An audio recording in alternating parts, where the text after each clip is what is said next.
Today, continuing in our flag series, I've decided to talk to you about a symbol of defiance and a symbol of the Texas Revolution. This flag, the Gonzales flag. Now, first, we should talk about the origins of the cannon on that flag. Now, Texian, eventually Texan, but at the time, Texian settlers were moving from America into Mexico in the 1820s and 1830s. In 1831, the Mexican government gave the settlers in Gonzales a cannon to protect themselves from Comanche raids. Now you may be saying, wow, a cannon, that's impressive, except it wasn't because it was nowhere near this size.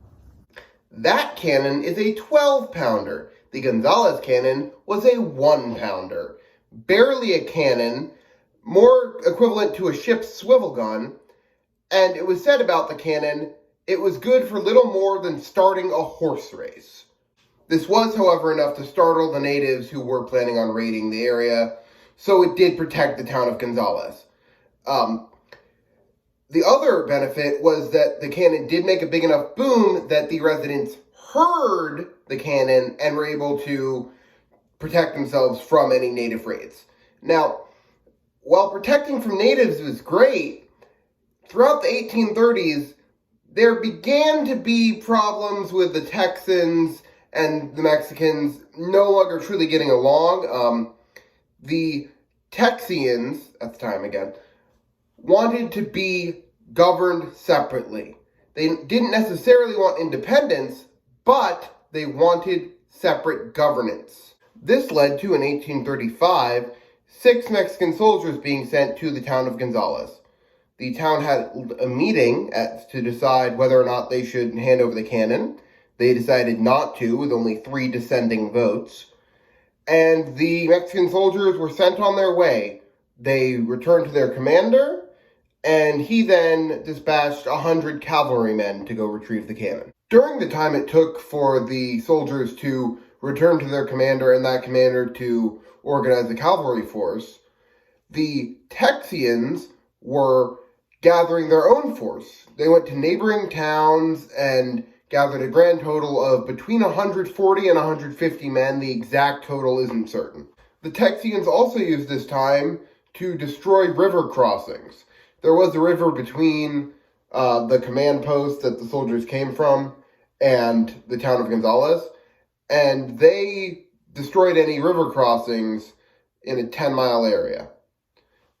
A native, however, was able to guide the Mexican soldiers across.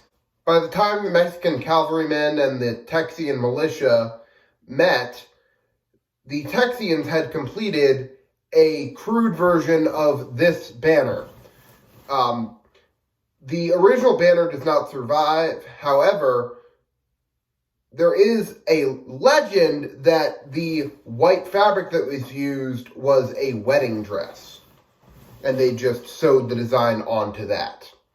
Now, I feel it's important before I continue to stress that the Mexican commander was under orders to avoid any unnecessary conflict and to simply remove the cannon. The issue came when trying to actually capture the cannon. The Texians had managed to gather from surrounding towns 150 Texians against the 100 Mexican cavalry. You may see this is a simple fight, as cavalry are usually more powerful than infantry. The problem is that whole don't bring on a full engagement bit.